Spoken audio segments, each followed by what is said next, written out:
एक सनकी राजा विक्रम सिंह हर रोज सुबह अपनी रानी प्रिया को खड़ी कर उसकी नथ में से 100 तीर निकालता और पूछता है, कोई इस धरती पर मेरे जैसा और कोई भी वीर मर्द?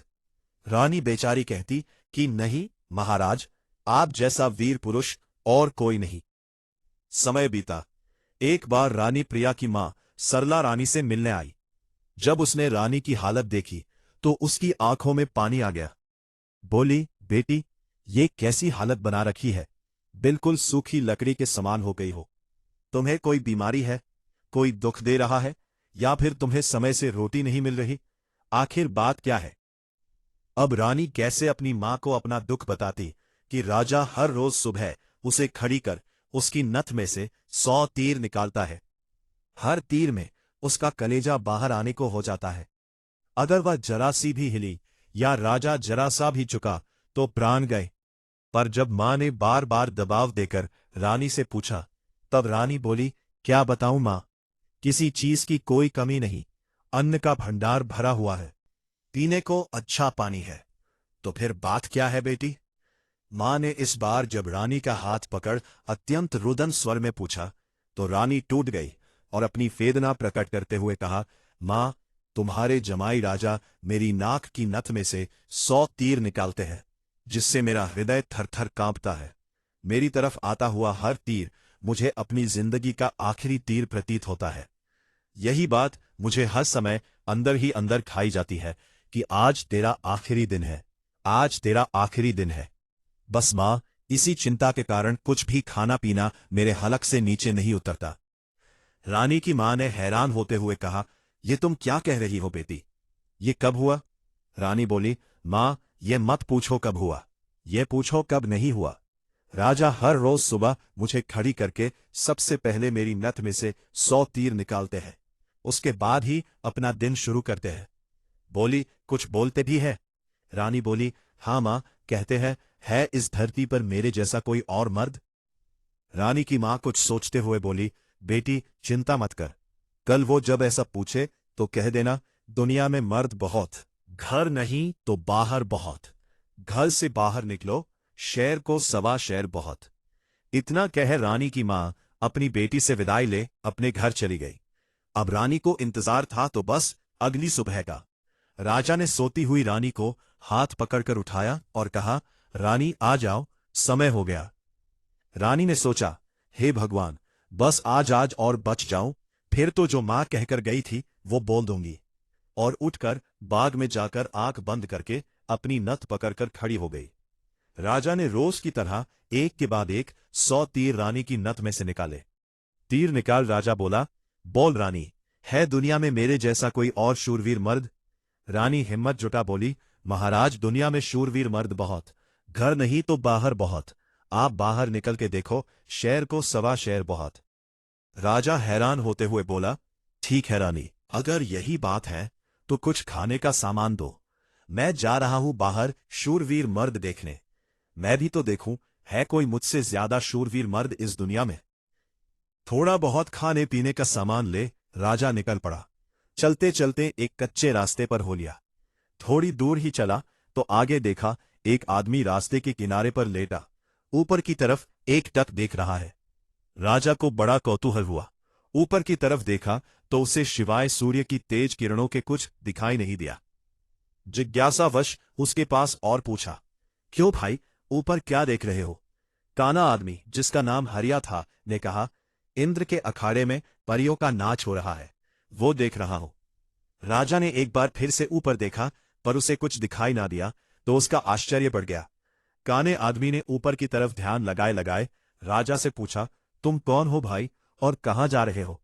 राजा बोला, मैं मालवा का राजा विक्रम सिंह हूं। मैं दुनिया में शूरवीर मर्द देखने जा रहा हूं। काने को बड़ा कौतुक हुआ। बोला, तो थोड़ी देर मेरी प्रतीक्षा करो भाई। नाचते नाचते एक परी की पाजेब टूट गई है, वो नीचे गिरने वाली है। बस उसको लेकर मैं भी तुम्हारे साथ शूरवीर मर्द देखने चलूंगा। कुछ ही देर में आकाश से छम की आवाज से एक पाजेब नीचे आ गिरी। काने ने उसे उठाया और जेब में रख लिया और बोला, अब चलो भाई मर्द देखने। मर्द कैसे होते हैं मैं भी तो देखूं। राजा के आश्चर्य की कोई सीमा नहीं थी। उसका अहंकार तो यही नष्ट हो चुका था। उसकी हवाइयां उड़ चुकी थी। सोचा कि तू तो रानी की नथ से तीर निकाल अपने आप को सबसे बड़ा मर्द समझता था। तेरे से ज्यादा तो ये काना है। एक आंख से अंधा होते हुए भी इंद्र के अखाड़े में क्या हो रहा है देख लेता है। अब राजा और काना आदमी दोनों एक साथ चल पड़े मर्द देखने। राजा और काना आदमी अभी कुछ दूर ही चले थे कि अचानक एक घने जंगल में प्रवेश कर गए, जहां पेड़ों की छांव में ठंडी हवा चल रही थी, लेकिन रास्ता ऊबड़ खाबड़ था और दूर से जंगली जानवरों की गुर्राहट सुनाई दे रही थी। राजा को थोड़ी घबराहट हुई, लेकिन हरिया ने हंसकर कहा, चिंता मत करो राजन, ये आवाजें तो रोज की है। मैंने तो इंद्रलोक तक की चहल पहल देखी है। ये क्या चीज है? आगे एक नौजवान व्यक्ति, जिसका नाम अर्जुन था, धनुष बाण लिए किसी की प्रतीक्षा में बैठा था। राजा ने उससे भी पूछ लिया, क्यों भाई, कैसे बैठे हो? व्यक्ति बोला, अपने दोस्त का इंतजार कर रहा हूं। राजा बोला, कहाँ है तुम्हारा दोस्त? व्यक्ति बोला, मैंने 100 कोस पर तीर मारा है, उसे लेने के लिए गया है। इतना सुनना था कि राजा के पैरों नीचे से जमीन खिसक गई। कहानी को बीच में रोक आपकी जानकारी के लिए बता दूं, पुराने समय में दूरी मापने के लिए किलोमीटर या मीटर नहीं, बल्कि तब के लोग कोसों के द्वारा ही दूरी को मापते थे। उस समय के एक कोस का मतलब आज के लगभग 3 किलोमीटर है। तो नौजवान व्यक्ति ने राजा और काने आदमी से पूछा, तुम लोग कहाँ जा रहे हो? काने ने कहा, मर्द देखने। उत्सुकतावश नौजवान ने कहा, तो भाई हम भी चलेंगे तुम्हारे साथ मर्द देखने। बस थोड़ा इंतजार करो, मेरा दोस्त अभी मेरा तीर लेकर आता ही होगा। राजा बोला, 100 कोस से आज ही थोड़े ना आ जाएगा, उसे तो कई दिन लगेंगे। नौजवान ने मुस्कुराते हुए कहा, नहीं मान्यवर, उसे 100 कोस से जाने और आने में सिर्फ 1 घंटा लगता है। थोड़ी ही देर में एक लंगड़ा व्यक्ति, जिसका नाम खड़क सिंह था, नौजवान के द्वारा छोड़ा हुआ तीर हाथ में लेकर आता है। अब राजा को काटो तो खून नहीं, रानी की नथ में से तीर निकाल। खुद को मर्द सूरमा समझने वाले राजा को अब एक से एक बड़े सूरमा टकरा रहे थे। वो जिस बिल में हाथ डाल रहा था, वहीं से सांप फुफकार हुए निकल रहे थे। एक काना आदमी, जो एक आंख ना होते हुए भी इंद्र के अखाड़े में परियों का नाच देख रहा है। एक युवा पराक्रमी नौजवान 100 कोस तक तीर मार रहा है। एक अपाहिज लंगड़ा आदमी 100 कोस की दूरी सिर्फ 1 घंटे में नाप देता है। बोझिल कदमों के साथ राजा अब उन तीनों के साथ आगे चल पड़ता है। चलते चलते वे एक नगर में पहुंचे, जहां एक राजा भूपाल की लड़की मीरा का स्वयंवर चल रहा था। स्वयंवर की शर्त थी कि जो व्यक्ति 50 कोस से 2 घंटे में हंसता पान बोल सुपारी ला देगा, उसी के साथ राजकुमारी का विवाह कर दिया जाएगा। चारों में से लंगड़ा ही इस काबिल था जो कोसों की दूरी मिनटों के हिसाब से तय कर सकता था। अंततः चारों की सलाह पर लंगड़ा व्यक्ति स्वयंवर की शर्त पूरी करने के लिए तैयार हो गया और शर्त अनुसार हंसता पान बोल सुपारी लाने के लिए चल पड़ा। लेकिन इससे पहले नगर में प्रवेश करते हुए उन्हें एक स्थानीय उत्सव मिला, जहां लोग नाच गाने कर रहे थे, और राजा विक्रम सिंह को लगा कि शायद यहां को और शूरवीर मिल जाए, पर वे सीधे स्वयंवर स्थल पर पहुंचे। राजकुमारी के स्वयंवर की शर्त अनुसार लंगड़ा व्यक्ति तेजी के साथ उस दिशा में बढ़ने लगा जहां हंसता पान बोल सुपारी का पेड़ था। अपनी दिव्य गति से थोड़े ही समय में वो उस पेड़ के पास जा पहुंचा। उसने सुपारी तोड़ी और अपनी जेब में डाल ली। सोचा, अभी तो बहुत समय है, क्यों न थोड़ी देर सुस्ता लिया जाए। ये सोचकर वह उस पेड़ के नीचे सुस्ताने के लिए लेट गया। ठंडी हवा के झोंकों से जल्दी ही उसकी आंख लग गई। उधर तीनों की समय बीतने के साथ साथ चिंता बढ़ रही थी। 2 घंटे पूरे होने को आए थे, बस थोड़ा समय ही बचा था। नौजवान तीरंदाज ने कहा, इतना समय तो उसे कभी नहीं लगता, जरूर कुछ बात है। काने आदमी ने कहा, रुको, मैं देखता हूं। जब काने ने देखा तो वो पेड़ के नीचे सो रहा था और पेड़ से एक खूंखार जहरीला सांप उसे काटने के लिए उसकी तरफ बढ़ रहा था। जब ये बात उसने साथियों को बताई कि वो तो सो रहा है और एक जहरीला सांप उसकी तरफ बढ़ रहा, तब तीरंदाज नौजवान ने काने से कहा, तुम मेरे तीर का निशाना सांप के फन पर लगाओ।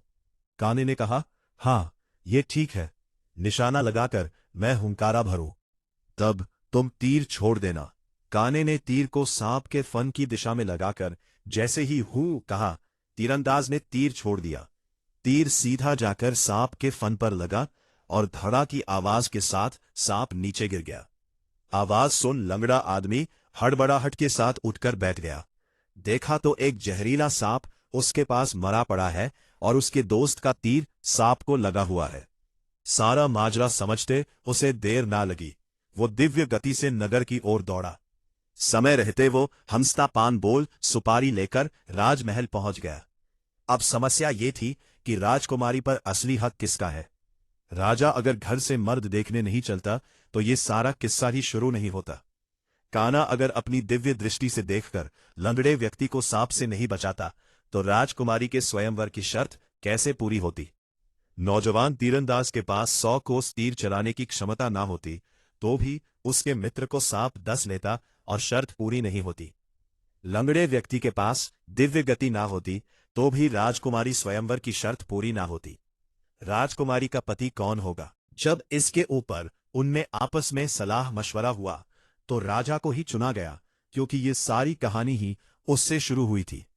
पर राजा ने अपनी सारी बीती बात बताते हुए कहा, मैं पहले से ही शादीशुदा हूं, इसलिए मैं राजकुमारी से शादी करूं इसका सवाल ही पैदा नहीं होता। मैं तो तुम सबका शुक्रगुजार हूं मेरा खोखला वहम तोड़ने के लिए। कान्हा ने कहा, मैं तो इंद्र के अखाड़े में अपनी परियों के साथ ही खुश हूं, और वैसे भी मेरे दिन अब उस ऊपर वाले को याद करने के हैं।